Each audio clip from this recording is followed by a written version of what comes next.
কওম হিসেবে, মুসলমান হিসেবে পৃথিবীতে বিভক্তির কারণে আজকে প্যালেস্টাইন আমাদেরকে হত্যা করছে, গাজাতে নির্মম হত্যাযজ্ঞ চলছে, সারা পৃথিবীর বিভিন্ন জায়গায় আমাদের রোহিঙ্গা ভাইদেরকে হত্যাযজ্ঞে শিকার হতে হচ্ছে শুধু আমাদের দুর্বলতার কারণে।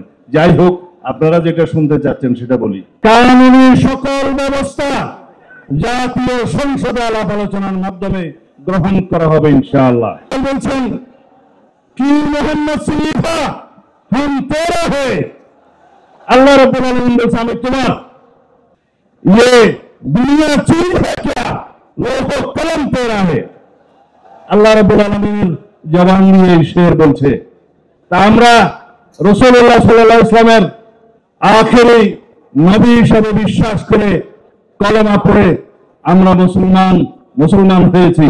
বাংলাদেশের মানুষ হিসেবে আমরা এই দেশের নাগরিক হিসেবে বাংলাদেশি পরিচয় বিশ্বাস করি, কিন্তু সারা পৃথিবীতে সমস্ত মুসলমান कौम मिल्लत इस्लामिया मजहब से मजहब जो नहीं तुम भी नहीं, जज्बाए दाखिल नहीं, महफिल अंजुमन में नहीं।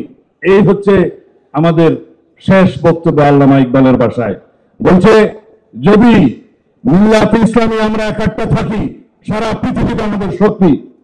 আমরা এই কওম হিসেবে, মুসলমান হিসেবে পৃথিবীতে বিভক্তির কারণে আজকে প্যালেস্টাইন আমাদেরকে হত্যা করছে, গাজাতে নির্মম হত্যাযজ্ঞ চলছে, সারা পৃথিবীর বিভিন্ন জায়গায় আমাদের রোহিঙ্গা ভাইদেরকে হত্যাযজ্ঞে শিকার হতে হচ্ছে শুধু আমাদের দুর্বলতার কারণে।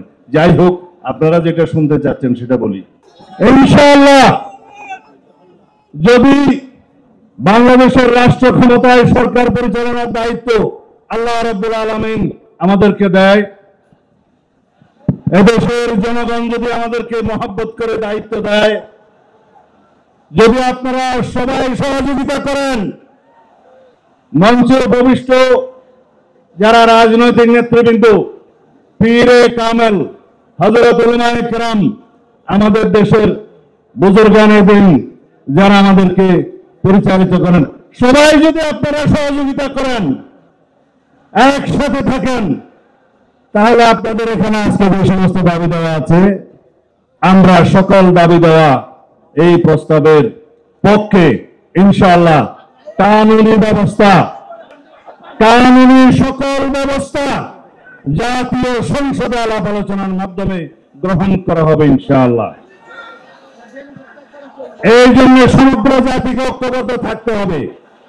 আপনারা যে ভাষায় আমাকে কথা বলতে বলছেন সেটা আইনের ভাষা না। আইনের ভাষা হচ্ছে এগুলো কার্যকর করার জন্য, এই প্রস্তাব গ্রহণ করার জন্য সবাইকে ঐক্যবদ্ধ থাকতে হবে, জাতীয় সংসদে সবাইকে ঐক্যবদ্ধ থাকতে হবে এবং সারা বাংলাদেশের মুসলমানদেরকে ঐক্যবদ্ধ থাকতে হবে।